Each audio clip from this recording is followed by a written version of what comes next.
Amina nadhira. Allahumma sholli wa sallim ala nabiyillah wa ala rasulillah sayyidina Muhammadin wa ala alihi washabbihi ajmain. Nama ba'du. Kita meneruskan kajian yang paling penting dalam ulumul Quran termasuk adalah al-ibratu bi umumil lafzi la bi khususis sabab. Itu terkenal sekali. Jadi Nabi karena seorang manusia, apapun hebatnya Nabi ini seorang manusia, tentu kalau ngandani cara Jawa atau menghitobi, pasti ngendikan sama yang di depannya. Tapi bukan berarti hukum ini khusus pada yang di depannya, tapi menjadi umum.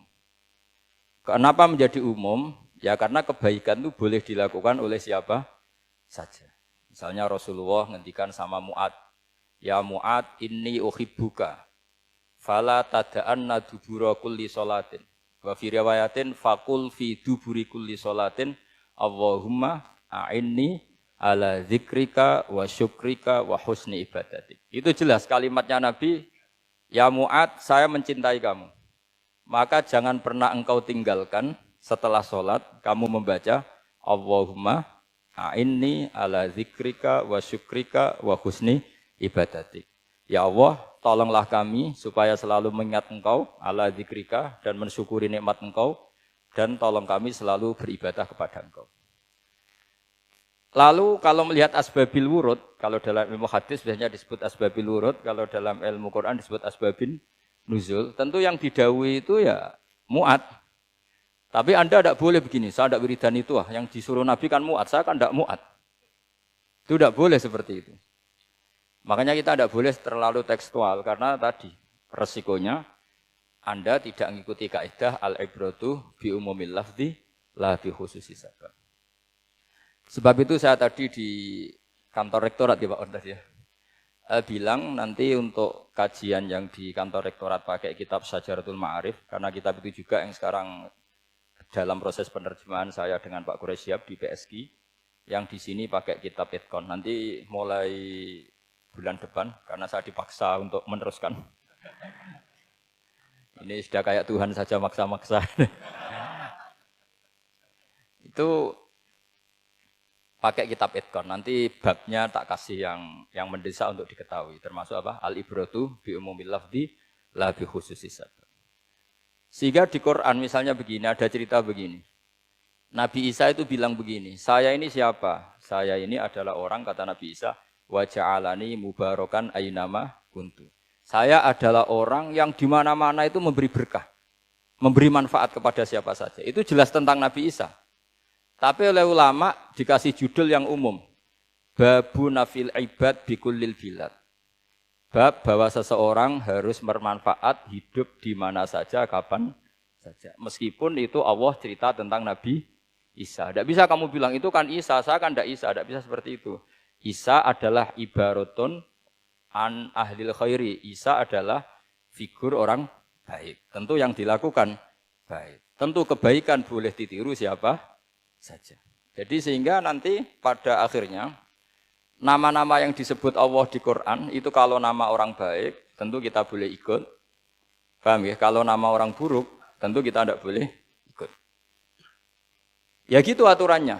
Sehingga tadi ada al-ibratu bi umumil lafzi la bi khususi sabab. Jadi yang jadi pegangan adalah standar kalimat umum dengan pemaknaan yang ditentukan ulama. La bi khususi sabab tidak terkait sebab itu. Misalnya yang paling masyhur tentu dalam hadis Madinah itu kira-kira kan utaranya Mekah ya Pak. Kira-kira ya. Utaranya Mekah apa selatannya? Utaranya kayak. Utaranya. Dulu penduduk Madinah itu kalau bikin kloset itu, pokoknya kalau qada'ul hajat itu menghadap ke utara atau selatan. Terus kata Rasulullah, kalau kamu sedang qada'il hajat, sedang buang kotoran tuh jangan menghadap Ka'bah, juga jangan membelakangi Ka'bah. Itu Nabi redaksinya unik. Walakin syarriku.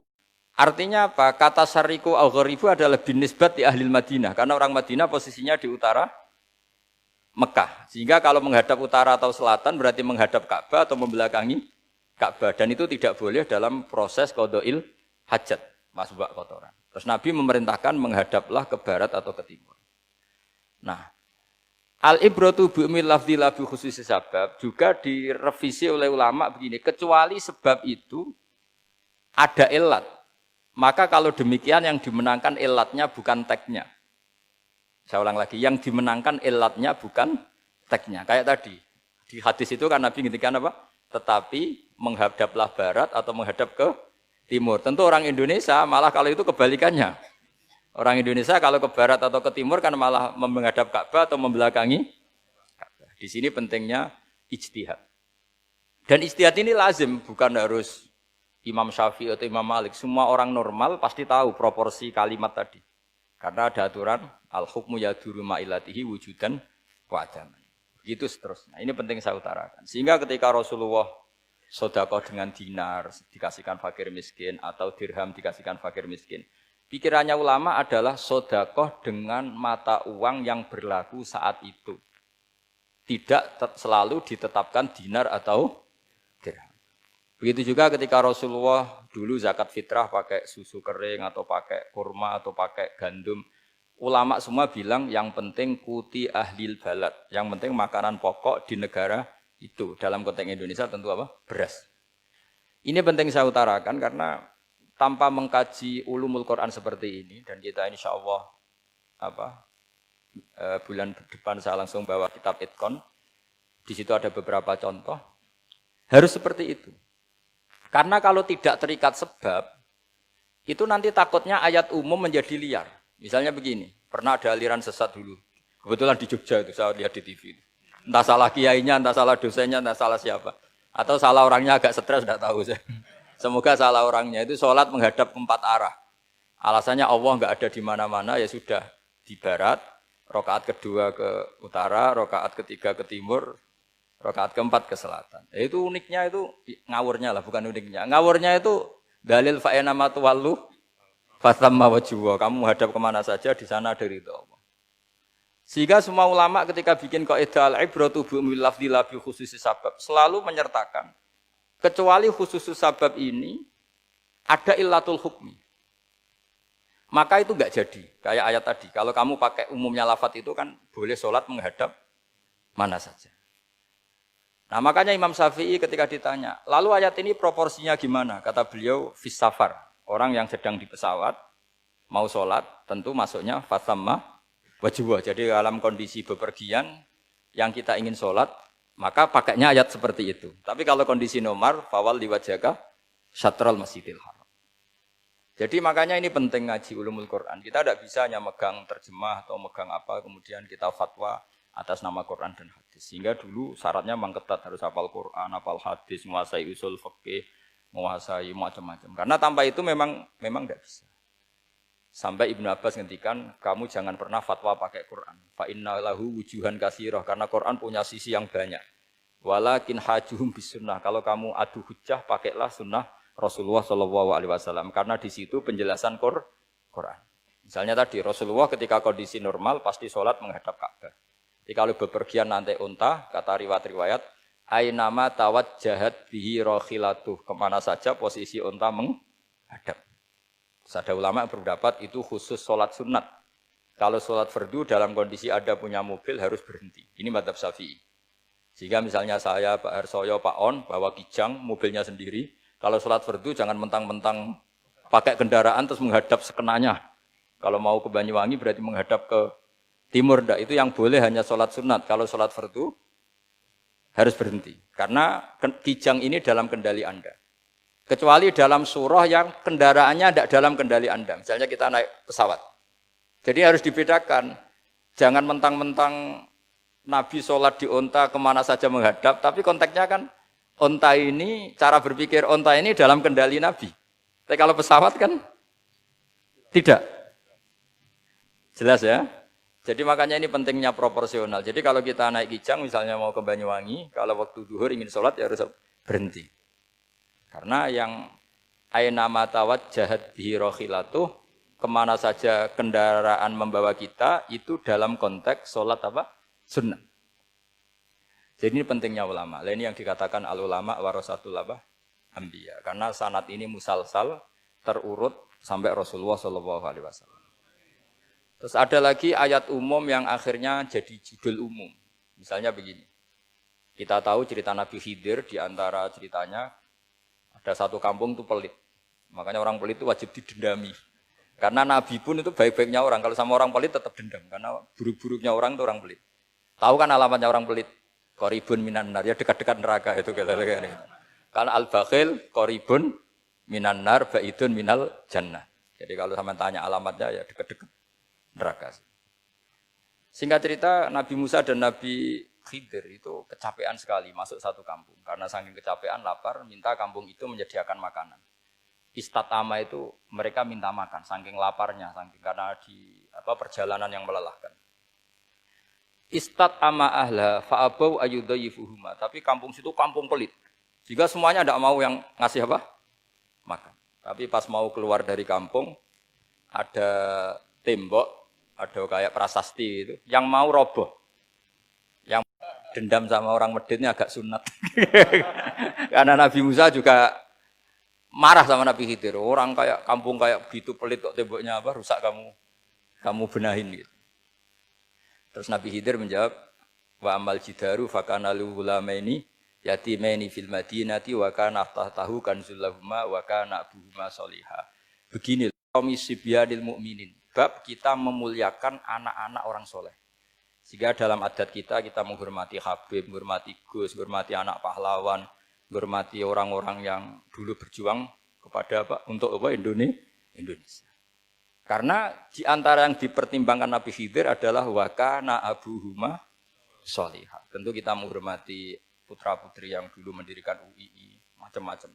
Ya tentu proporsional, tapi tetap saja dapat poin dulu atas nama putra pahlawan, putra orang-orang soleh. Karena Nabi Khidir ketika mempertimbangkan itu, alasannya wa kana abuhuma sholihah. Fa'arada rabbuka yablugha ashuddahuma wastakhrijakan zahuma. Tentu Allah ingin kalau tembok ini roboh kemudian kelihatan khazanahnya atau tabungannya nanti dipakai orang-orang zalim. Kalau dipakai orang zalim maka yang berhak tidak mendapatkan. Sama. Negara ini itu dimerdekakan oleh para pahlawan supaya dikelola secara kesolehan, supaya dikelola secara orang baik. Maka orang soleh semua harus ikut kompetisi dengan tanda kutip merebut negara. Karena apa? Tapi tentu tidak perlu chaos, tidak perlu anarkis. Karena tentu kemerdekaan ini dibela-belain supaya kita jadi baldatun thayyibatu wa rabbun ghafur. Sama. Pertimbangannya Nabi Khidir, kalau ini kebongkar, tersibak, pasti diambil orang-orang zalim. Dan akhirnya yang yatim tadi tidak dapat. Akhirnya dibabkan lagi di bab tertentu. Bab menjaga harta supaya tidak dikuasai orang zalim. Jadi akhirnya menjadi sekian varian ilmu. Pertama, varian ilmu bab menghormati anak orang soleh.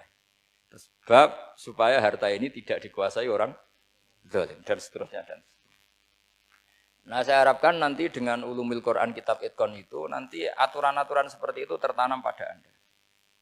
Sehingga sebetulnya ulama fikih yang ngarang kitab sampai satu boto-boto itu sebetulnya ya normal-normal saja. Kalau sampean sudah mengkaji ilmu yang kayak saya kaji itu normal-normal saja. Misalnya begini, saya beri contoh ya. Orang munafik itu disifati Allah gimana? Wa idza qamu ilas sholati qamu kusala. Orang-orang munafik adalah orang ketika mau sholat itu bermalas-malasan. Terus kitab Fathul Mu'in atau Fathul Wahhab atau kitab semua kitab fikih bikin judul gini. Saya masih ingat takbirnya. Wa yusannu nasyatun li sholatin. Disunatkan kalau sholat itu ketok gumrigah, ketok semangat. Fa inna Allaha ta'ala dzamma tarikihi. Karena Allah mengkritik atau menyalahkan orang yang kalau sholat itu tidak nasyat, tidak gumrigah, tidak semangat.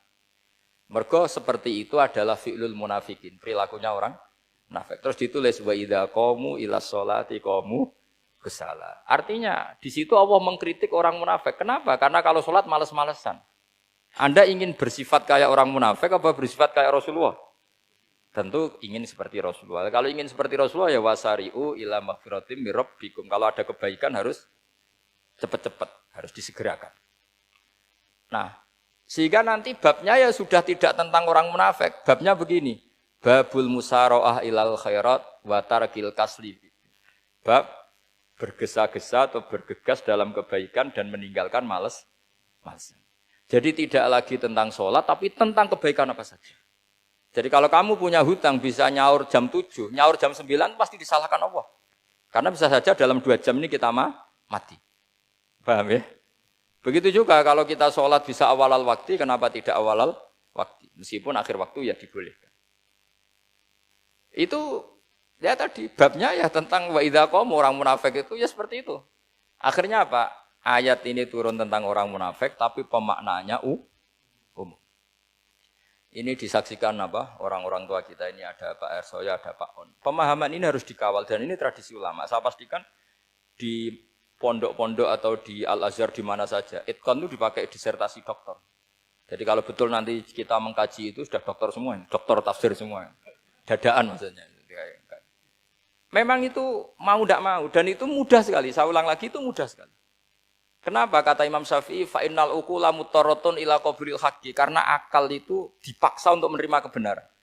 Ciri utama kebenaran kata Rasulullah matma'an nabi qabr. Jadi menerima itu pasti clear. Makanya disebut kebenaran itu ma'ruf, mudah dikenali. Sesuatu yang salah bahasa Arabnya itu mungkar, angkarohul aklu. Akal itu tidak nyaman. Makanya disebut apa? Munkar, sesuatu yang diingkari. Akal itu asing. Ya asing tuh misalnya, sepeda motor ini milik siapa? Milik Zaid. Ya sudahlah saya pakai, tidak usah pamit. Akal pasti, ini kok aneh, kok nggak milik orang kok nggak pamit. Akal pasti nggak terima. Makanya agama itu hanya menerima al-ma'ruf yang mudah dikenali dan menolak al-mungkar, sesuatu yang akal itu nggak terima. Jadi Imam Bukhari ketika ditanya, kenapa kamu sealim itu bisa mensarai sanad-sanad Rasulullah? Kata beliau, kalau kamu akalnya normal itu ya gampang saja. Terus ditanya, contohkan. Beliau contohnya begini. Pernah syurrahul hadis, para pensarah hadis itu habis otaknya. Gara-gara Imam Bukhari bikin judul begini. Babu sihhati tolakil akhros. Ingat-ingat ya. Babu sihhati tolakil akhros. Bab sahnya tolaknya orang bisu. Orang bisu itu, orang nggak bisa ngomong tuh kalau bahasa Jogja itu. Bisu ya? Bisu. Bisu itu cerita. Bab sah tolaknya orang akhros. Ternyata apa? Sekian riwayat yang dipakai itu begini. Ana wa kafilul yatim kahataini fil jannah. Nabi pernah ngendikan saya dan yang merawat anak yatim kahataini fil jannah. Wa asyara bi musabbihatihi wal wusta. Pokoknya Nabi ngendikan begini. Paham ya? Maksudnya apa? Betapa yang merawat anak yatim itu sangat dekat dengan apa? Dekat dengan Nabi di apa? Surga. Terus hadisnya berikutnya. Asyahru hakada pakai tangan 10, ahakada wa hakada wa hakada berarti 30. Asyahru hakada wa hakada wa hakada berarti berapa? 29. Terus berikutnya hadis Aisyah sholat lama terus ditanya orang di tengah-tengah sholat. Aisyah kenapa sholat lama? Fa asyarat nahwas sama. Kemudian Aisyah memberi isyarah nahwas sama. Ternyata saat itu gerhana apa? Matahari. Itu surahul hadis bingung semua. Ini cerita tolaknya orang bisusah kok ngelantur kemana-mana ini. Ternyata maksudnya Bukhari begini, maksudnya Imam Bukhari. Penjelasan, yang namanya tolak itu kan sihot. Ya sihot, tahu sihot, akad lah kalau dalam bahasa Jogja mungkin. Kalau kamu nikah kan angkah tuka, wazawazduka, terus bilang apa? Qabil tu, nikahaha wa taswiyah. Terus kalau kamu menceraikan istri kamu bilang kamu saya ceraikan. Yang dikatakan sihot itu adalah ekspresi atau implementasi dari sesuatu. Misalnya kamu ingin tolak, bilang saja tolak. Kalau kamu ingin muji orang, bilang saja begini. Pasti itu maknanya muji. Kalau ingin menyemooh, bilang begini. Nah, artinya gini, kalimat itu bisa diganti isyarah. Saya ulang lagi, kalimat itu bisa diganti. Buktinya Nabi mengisyaratkan saya dekat, bilang begini. Paham ya? Aisyah bilang gerhananya, bilang begini. Kalau begitu orang yang bisu ya punya cara menceraikannya. Dia cukup melakukan isyarat. Yang isyarat itu pasti difahami sebagai cerai. Artinya kalau orang memahami Quran hadis seperti itu, hal-hal yang mungkin nggak terlintas dalam pikiran Anda, ternyata itu jadi dalil. Artinya apa? Rasulullah yang bisa ngendikan saja kadang menjelaskan sesuatu pakai isyarat. Nah, dengan demikian terus jadi rumus. Al-isyarah al-mufhimah bimanzilatin nutki. Isyarah yang memahamkan sama dengan ucapan. Sehingga ini pengganti ijab qabul. Itu cara-cara memahami istihad, memahami Quran dan hadis. Caranya gimana? Kita harus belajar ulumul Quran. Ya, perangkat yang dipakai seluruh dunia termasuk kitab Itqan itu. Dan kitab Sajaratul Ma'arif itu yang saya kaji dan dikaji seluruh ulama di dunia. Karena saya tidak biasa ngaji tanpa kitab yang perlu kita kaji. Saya sendiri itu bisa seperti ini ya barokahnya kitab-kitab itu. Jadi gak terlintas tapi ya tadi. Rasulullah yang bisa ngendikan saja, sering iktifa, sering ngalap cukup dengan apa? Isyarah. Oh kalau gitu berarti al-isyarah biman zilatin nutki. Isyarah itu sama dengan ijab dan kabul. Apalagi ini orang akhros, orang bisu yang nggak bisa ngomong. Lalu kalau tolak kayak apa, kalau nikah kayak apa. Ya, tapi Imam Bukhari itu uniknya tadi bikin judul Babu Sihati Tolakil Akhros. Kemudian cerita anak wa kafilul yatim. Nah, itu kalau orang kan nggak sambung. Ini sambungnya di mana? Kok malah cerita anak yatim. Ternyata kata kuncinya kahata ini seperti ini. Dan orang paham sangat sangat. Makanya hati-hati dengan isyarah karena kalau itu betul mengganti lafadz, berarti Anda kalau nyun sewu melafadzkan tolak terganti isyarah, ya agak masalah itu. Tapi semoga enggak lah. Istri satu dicerai nanti enggak punya istri nanti malah repot. Tapi ini kan saya cerita ilmu saja. Ya saya cerita apa? Cerita ilmu. Jadi kalau ada orang bilang semua yang ada di dunia itu ada di Quran. Itu caranya ya seperti ini, jangan kayak orang-orang yang terlalu tekstual. Karena kalau seperti ini pasti semua ada di dunia itu ada di Quran. Karena cara pemahamannya seperti ini. Saya sering ditanya kenapa bumi ada likuifaksi macam-macam. Memang dari Quran bayangannya Quran seperti itu. Amin tuman fis sama ayyaksifa bikumul ardo fa idahiyya tamur. Memang dari awal Allah bikin bumi ini potensinya malah likuifaksi. Potensinya itu melumer. Tamur itu memang maknanya melumer. Dan ketika Allah nyifati bumi wal ardi dzatis sodun maknanya pecah. Dan Allah tidak sekedar mengatakan pecah, dzatis sod sifat dasar bumi itu mudah pecah. Jadi kalau dzat itu sifat dasar. Jadi meskipun Quran tidak meneliti spesifik kayak para ahli gempa, tapi dari awal Allah ngendikan bumi itu dzatis sod wal ardi dzatis sod. Bumi adalah berkarakter pecah. Kenapa berkarakter pecah? Karena dari awal bumi ini lempengan-lempengan. Di Qur'annya dijelaskan gitu. Wa fil ardi qita'um mutajawirat. Bumi ya kelihatannya banyak, kelihatan satu, sebetulnya dari qit'ah, dari potongan. Nah, qit'ah itu jamaknya qita'. Terus disebut mutajawirat, saling berdampingan. Kalau dalam bahasa Arab, berdampingan itu berarti sel-selnya beda. Kalau bahasa Arab bilang sesuatu yang bercampur namanya mukhalatoh, jadi satu. Kalau yang beda jenis namanya mujawarah. Nah, Al-Quran itu bilang wafil ardi qita'um mutajawirat. Bumi ini karakternya per potongan-potongannya karakternya beda. Sehingga memang potensinya bumi ini hancur. Apalagi dari awal memang dipersiapkan mau dihancurin. Makanya enggak usah takut kiamat, memang rencana Tuhan mau dihancurin gitu. Makanya sanggup takwa saja. Kalau ingin menghentikan penghancuran ini tidak bisa. Itu sudah dalam rencana Tuhan pasti dihancurin. Makanya kalau orang sufi ditanya, kenapa tidak bangun rumah? Tuhan aja mau rencana ngancurin bumi, kok rumah tak tata, nanti juga hancur. Gitu. Tapi kalau di Islam kota saya ngomong gitu kan dia wah ini orang nggak jelas ini. Gitu. Padahal yang kedonyan itu yang nggak jelas sebetulnya. Tapi ini saya cerita, jadi supaya UII ya, yang didirikan ulama-ulama. Saya masih ingat ketika Profesor Zaini cerita, Pak Zaini saya ini kan kiai, saya tidak punya gelar apa kok. Jangan minta bantuan ini. Katanya Pak Zaini dulu UI ya didirikan banyak kiai dan sebagian pendirinya juga enggak punya gelar katanya gitu. Tapi mendingan enggak punya gelar manfaat daripada punya gelar enggak manfaat. Malah problem. Tapi ya enggak masalah. Sudah ada manfaat enggak punya gelar malah repot lagi. Sudah cara berpikir gitu saja sudah. Pokoknya sementing semuanya baik apa saja. Jadi nanti setelah sampean mengkaji ulumul Quran ya tadi seperti yang dikatakan Imam Syafi'i. Itu gampang sekali. Kenapa gampang? Karena fa'innal uqula muttarratun ila qabulil haq. Akal ini pasti dipaksa untuk menerima kebenaran. Kayak saya berkali-kali ditanya sama seorang kiai, kenapa sih Gus masalah la ilaha illallah kok sampai Nabi ngendikan wa in zana wa in saraka. Siapapun yang melafadzkan la ilaha illallah Muhammadur Rasulullah, itu suatu saat pasti masuk surga. Meskipun dia pernah zina, pernah maling. Itu jelas teks hadis di Bukhari, di Muslim, wa in zana wa in saraka, meskipun zina dan ini bukan berarti Nabi melegalkan perzinahan, enggak, ma'adzallah, enggak akan terjadi. Nabi melegalkan perzinahan. Tapi Nabi ingin ngendikan begini, absolutisme kebenaran itu tidak terganggu oleh kesolehan dan kefasikan. Karena kebenaran absolut siapapun akan ngomong seperti itu. Saya berkali-kali nyontohkan, Rektor Al-Azhar akan bilang 1 tambah 1, 2. Klonte ya bilang 2, koruptor ya bilang 2, KPK ya bilang 2, 01 ya bilang 2, 02 ya bilang 2. Karena absolutisme kebenaran. Dan Nabi itu ingin mengatakan bahwa Allah Tuhan ini kebenaran sejati. Sehingga siapapun yang melafadzkan sah. Jika orang yang kafir 70 tahun sekali melafadzkan syahadat, sah. Tidak usah begini. Pak kafir, soleh dulu ya beberapa tahun gitu. Baru Anda sah melafadzkan kalimat la ilaha. Tidak ada seperti itu. Semua ulama ijma, orang kafir 70 tahun melafadzkan la ilaha illallah sekali, langsung menjadi Muslim. Kenapa sah?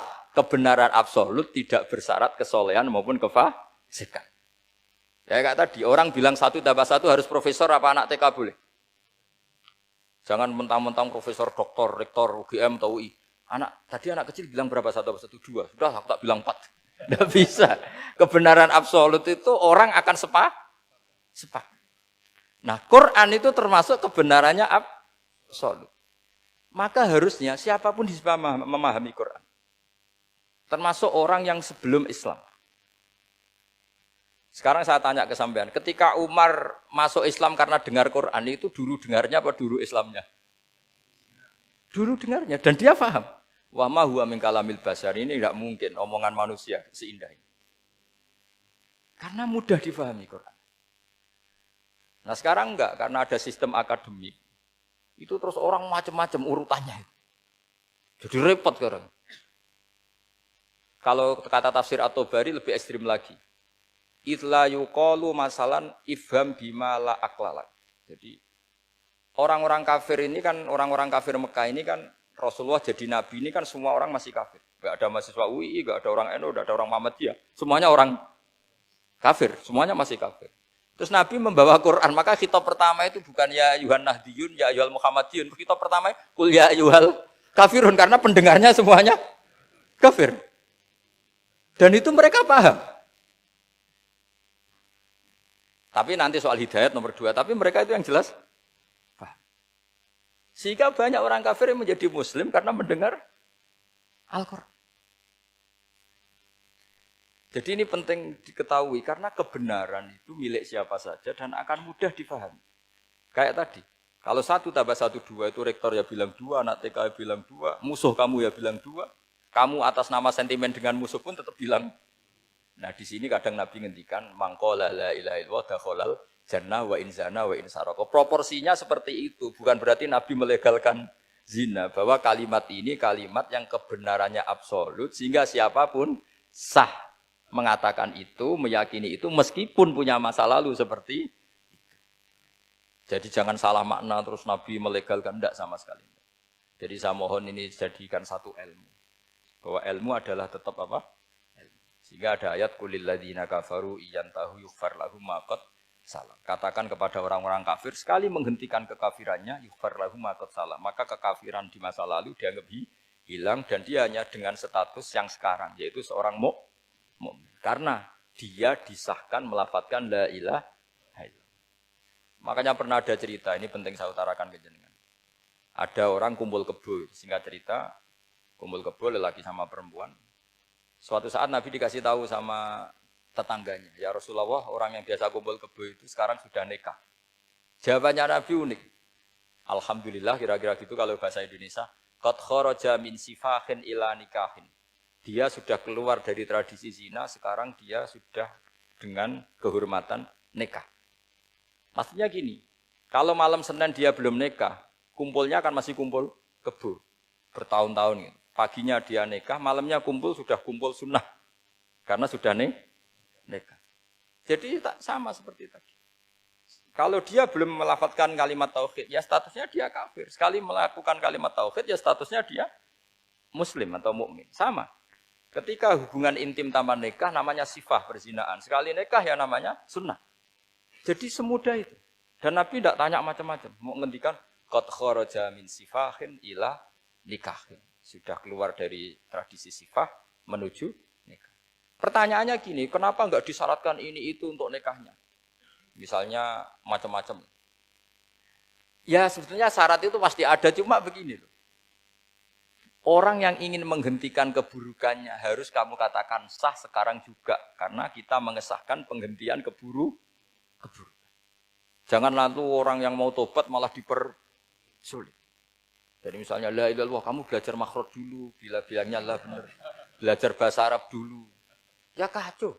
Apalagi saya persiapkan seremonialnya dulu. Nanti di masjid, di syuting. Supaya satu Indonesia tahu yang Islamkan saya. Itu kayaknya yang engkek malah repot lagi. Ini penting saya utarakan supaya clear. Jadi saya ulang lagi. Al-ibratu bi umumil lafzi la bi khusus sabab. Allah ya enggak apa-apa cerita Nabi Musa, cerita Nabi Isa, cerita. Misalnya begini, bolehkah orang soleh itu jadi raja? Jawabannya harus bilang boleh. Karena Allah pernah menfigurkan tokoh soleh yang bernama Sulaiman dan Daud. Dan beliau adalah raja. Ketika Imam Syafi'i ditanya, bolehkah orang Islam tidak kawin? Ya asal dia ada zina ya boleh. Karena Allah menyebut hamba yang soleh dan sebagian mereka tidak nikah. Yaitu Nabi Yahya dan Nabi Isa. Yaitu wasayyida wa hasura wa nabiyya minas sholihin. Jadi cara berpikir Imam Syafi'i gampang. Bagaimana hukumnya orang Islam yang enggak nikah padahal dia tapi asal enggak zina loh ya. Ya jawabannya ya boleh. Karena Allah mensifati Nabi Yahya dan Isa dengan status hasur, tidak apa? Nikah. Bolehkah seorang soleh jadi raja? Ya boleh. Daud dan Sulaiman itu seorang soleh dan jadi raja. Bolehkah orang soleh itu fakir? Wah sudah banyak, enggak usah dibolehkan sudah banyak. Jadi gampang sekali Quran di depan ahlinya itu. Jadi kalau Imam Syafi'i ditanya, fa inna wa ta'ala dzakara abdan sholihan wa qala wa sayyida wa hasura wa nabiyyam minas sholihin. Ternyata ini orang yang ditanya, apakah boleh orang soleh itu jadi politikus, jadi pejabat? Ya boleh saja. Faqad ataina ala Ibrahim al-kitab wal hikmata wa atainahum mulkan azim. Jadi ini yang boleh bukan sekedar Ibrahim. Padahal di ayat itu tentang ala Ibrahim. Cara berpikir ya tadi, ternyata kesalehan tidak mengganggu jabatan. Ya tentu ya maksudnya untuk kesalehan juga. Sehingga agama ini gampang. Makanya kalau ada yang tanya, bagaimana perempuan punya aktivitas? Ya jawabannya asal kebenaran ya boleh. Allah cerita Bilqis dan itu raja perempuan. Di hadis banyak kecakapan Aisyah memimpin, macam-macam. Jadi gampang saja. Nah, kenapa sekarang banyak orang berdebat tentang Quran dan nyuwun sewu sampai pada level gontok-gontokan ekstrim? Karena mereka enggak mau belajar ulumul Quran. Kegiatannya debat, tukaran. Yang bingung kita, yang waras ngalah lah kira-kira gitu. Ini enggak pernah ngaji Quran, gegernya. Ya kacau. Ada ulumul Quran, jadi yang namanya kitab Al-Itqan. Dan itu dibukukan oleh ulama. Dan gampang sekali. Pernah ya Sayyidina Umar ketika Futuhat, beliau sudah Futuhat itu mengalahkan musuh-musuh Islam yang memusuhi Islam. Perlu dicatat, musuh-musuh Islam yang memusuhi Islam. Karena kalau yang tidak memusuhi Islam nggak boleh dimusuhi juga. Ya. Singkat cerita ditanya, kenapa kita tidak tasakuran besar-besaran, kita kan sudah menang. Padahal disambut sedemikian rupa. Jawabnya Umar apa? Inna wa ta'ala qad ayyara qauman faqala adhabtum thayyibatikum fi hayatikumud dunya wastamta'tum biha. Allah itu mengkritik kelompok kaum yang dalam hidupnya itu foya-foya. Maka saya akan mengurangi foya-foya itu supaya saya menyisakan jatah foya-foya saya sampai di surga. Nanti orang kafir ketika dimasukkan neraka di antara taubehnya Allah. Taubeh itu ya semacam kayak disalahkan gitu. Adhabtum thayyibatikum fi hayatikumud dunya. Jatah-jatah kenikmatan kamu, salah kamu habiskan di dunia. Sehingga kita harus pernah pas enak-enaknya tidur, tahajud, wiling-wilingan, ngurangi jatah. Sayyidah Aisyah itu cantik sekali, tapi sudah turu mujur di depan Nabi tetap sholat. Kalau sampai istrinya tidak cantik saja, nggak pernah tahajud. Itu masalah besar, itu Aisyah itu kenangannya Aisyah. Saya ini kurang cantiknya. Sampai Nabi kalau sholat digoda tidur di depannya, masyhur. Wa ana muqtaridhatun, saya tidur malang di depan Nabi. Nabi kalau berdiri sikilnya itu tak dojorno, kalau Nabi mau sujud tak ingkretno. Nabi terus saja tahajud. Dan saya yakin itu sunnah, tidak ada yang niru itu. Aisyah loh, bukan yang Saudah, Aisyah. Di semua riwayat itu, kalau Saudah kan mungkin, wah pantesan Saudah kan gitu. Ini Aisyah. Terus ada cerita lagi, betapa Rasulullah memang Nabi betul. Aisyah itu istrinya paling cantik. Kan yang nyanyi cantik itu hanya Aisyah, Zainab sama Sofia. Kira-kira rivalnya itu. Yang rivalnya itu kira-kira. Ya sebagian ya cantik tapi enggak sekelas ini. Rasulullah itu malam-malam keluar. Terus pikiran Aisyah, pasti ke sebagian rival saya. Doroh itu maru kalau coba. Dibuntuti sama Aisyah. Nabi enggak tahu kalau dibuntuti Aisyah. Ini hadis riwayat doa masuk kuburan. Maka, jadi hadis itu ya unik. Kalau enggak di tangan ulama itu jadi kacau. Babu doa li ahlil kubur. Bab mendoakan ahli kubur itu babnya itu tentang cemburu. Walhasil karena Nabi keluar, wah ini mesti itu enggak benar ini. Paling ke Sofia atau ke ya pokoknya Zainab, pokoknya yang cantik-cantik. Ditututi sama siapa Aisyah. Nabi enggak tahu hal itu. Ternyata Nabi itu kebaki itu assalamualaikum daraqaumil mukminin wa inna insyaallah bikum lahikun. Jadi barokahnya cemburu, hadis itu ada rawinya. Oh, ternyata ke kuburan toh. Itu sampai pulang jadi hadis itu diriwayatkan Aisyah. Ghirtu itu cemburu, saya ini cemburu sama Nabi, malam-malam keluar tak tututi jebule moro kuburan. Lah sahabatnya tanya, muridnya Aisyah, lalu baca apa? Assalamualaikum daraqaumil mukminin wa inna insyaallah bikum lahikun. Kalau sampean kan enggak dibuntuti tok bar tenan. Mesti barbaran. Jadi ini penting saya utarakan. Jadi cobalah ulumul Quran dikaji secara baik. Insya Allah nanti maknani Quran itu mudah sekali. Karena memang sesuatu itu harus ada ilmu. Ya sesuatu itu harus ada ilmu. Banyak ulama itu nangis karena mudah memahami rahmat Allah. Abu Yazid Al-Bustami itu jadi wali bukan karena banyak wiridannya, enggak. Dia setiap makan itu memuji begini, ya Allah, engkau itu tidak butuh saya, tapi kenapa ngasih makan saya? Kalau majikan ngasih makan karyawannya kan supaya mau kerja. Semua kebaikan manusia itu pasti ada imbalannya. Tapi engkau itu tidak butuh apa-apa, kenapa ngasih nikmat kepada manusia padahal engkau tidak butuh? Itu kan aneh betul. Kalau apapun ikhlasnya orang, kalau ngasih itu kan ada maunya. Meskipun sudah bilang ikhlas. Oh sudah, tapi kalau Allah itu tidak butuh. Misalnya ada orang nyumbang masjid ikhlas, tetap di hatinya, benak Jumatan Pak Quran yang dindi, tetap ada kepentingannya. Tapi kalau Allah, sehingga cara mensifati Allah itu luar biasa. Makanya orang jadi wali itu diantara kata Rasulullah, Inna woha la yardu anil abdi idha akalal aklah fayahmaduhu alaiha au yashrba syarbah fayahmaduhu alaiha. Allah itu sangat ridho. Orang jadi wali itu kan diridani Allah. Allah itu sangat ridho kalau seseorang makan, kemudian dia muji Allah. Coba apa hebatnya Donald Trump kalau nggak makan ya lemes mati. Apa hebatnya presiden seluruh dunia kalau nggak makan ya lemes mati. Orang yang katanya paling top di dunia, itu nak gak makan kangkung nyatanya ya lemes. Hebatnya di mana? Yang kita puji-puji hebat, ternyata kalau nggak makan itu lemes. Pak Rektor nggak makan lemes, apalagi Pak Onel nggak makan lemes. Hebatnya apa coba? Nah, terus kelihatan wa khuliqal insanu dhaifa. Makanya ketika Allah mengingatkan orang yang menyembah Isa, Allah hanya menghentikan gini, karena yakulani to'am. Isa dan ibunya itu makan. Maksudnya kalau nggak makan itu ya lemes. Kamu kebayang nggak punya Tuhan terus, Pak Tuhan jangan lemes, monggo dariin. Kayak apa malunya kita punya Tuhan kalau nggak makan apa? Lemes. Terus nanti cerita, alhamdulillah tadi Tuhan mampir sini. Tadi lemes lah tak kasih makan, bergas lagi.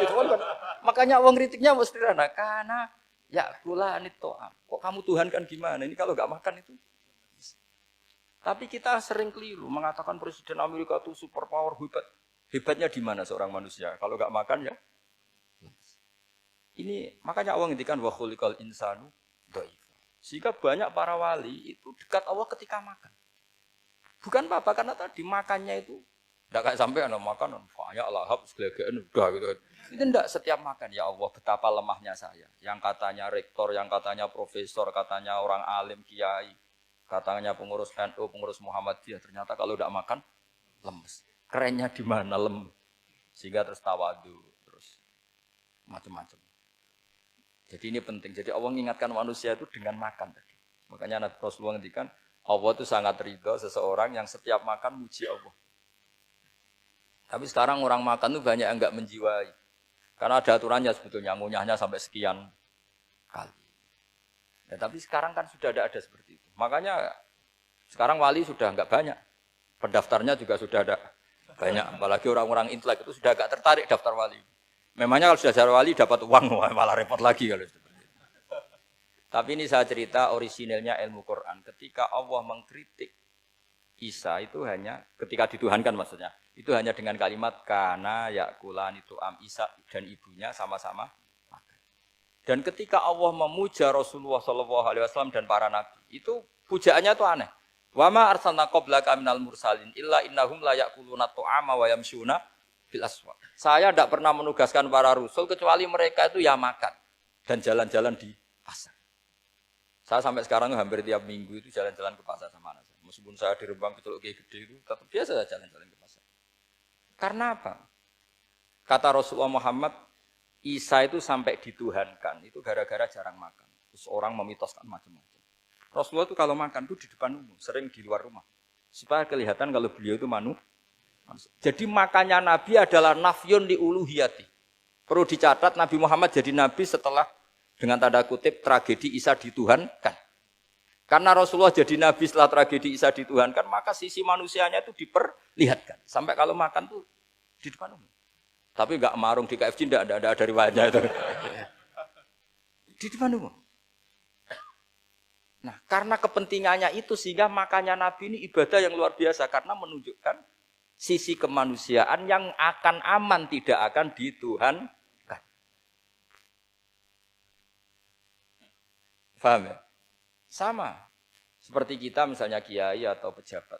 Makan saja enggak apa-apa. Tunjukkan kalau kita manusia, kalau enggak makan lemes. Dan kalau itu terus dalam hati kita, insya Allah kita orang yang mengimani wa khuliqal insanu dha'ifa. Betapa manusia itu lemah. Nah, tapi kita sekarang enggak. Kalau kita jadi rektor enggak bisa mengendalikan satu kampus, jadi kiai bisa mengendalikan umat. Pikirannya itu kayak Fir'aun. Dan di antara kesalahan Fir'aun adalah faqala ana rabbukumul a'la, bahwa saya bisa mengendalikan kalian semua. Maka dalam ilmu tasawuf yang pertama harus dihilangkan adalah sifat anania, bahwa karena saya. Tapi kalau orang mau jadi wali atau orang dekat Allah, kenapa saya sering menyebut kata wali? Sebenarnya khazanah wali itu ada di Quran, ala inna auliya Allahi la khaufun alaihim wa lahum yahzanun. Cuma orang kota senangane bakas intelektual. Wong desa senani bakas wali. Akhirnya banyak orang yang enggak wali modus pura-pura wali terus nipu orang. Jadi sama-sama ada korban. Yang intelektual juga sama.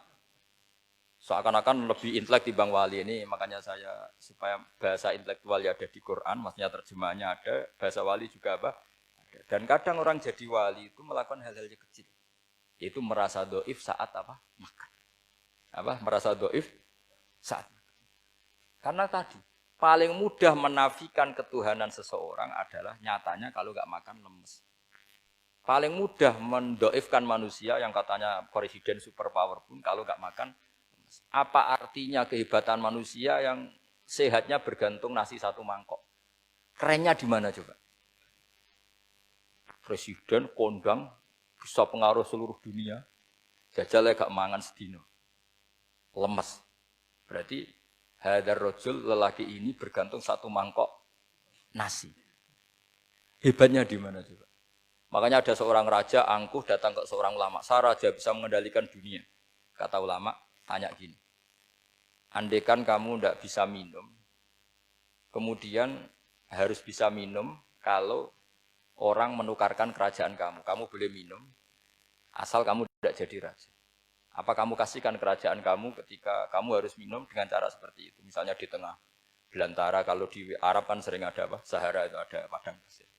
Terus kata raja itu, ya saya milih minum. Kalau saya tidak minum mati. Mendingan tidak punya kerajaan. La tafrah bimulkin la yusawi kak samain. Kamu jangan bangga dengan kerajaan yang nilainya tidak ada dengan segelas. Baru dia sadar ternyata. Jadi kamu jangan bangga dengan satu kerajaan yang bahkan akan kamu tukarkan dengan segelas. Artinya pertanyaannya gini, kerajaan yang kamu bisa mimpin ini ditopang air apa ditopang keangkuhan Anda? Sebenarnya ditopang air. Karena sekali Anda tidak minum, tidak bisa jadi raja. Terus lemes, diobatno. Sama presiden juga gitu. Kalau nggak makan, nggak minum, terus sakit, stroke, nggak bisa jadi presiden. Artinya ternyata betapa manusia ini bergantung dengan sesuatu yang remeh, yaitu makan, minum, makan, minum. Nah di sini ini, kenapa Quran menyebut para nabi itu apa? Illa innahum la ya'kuluna ta'ama wa yamsuna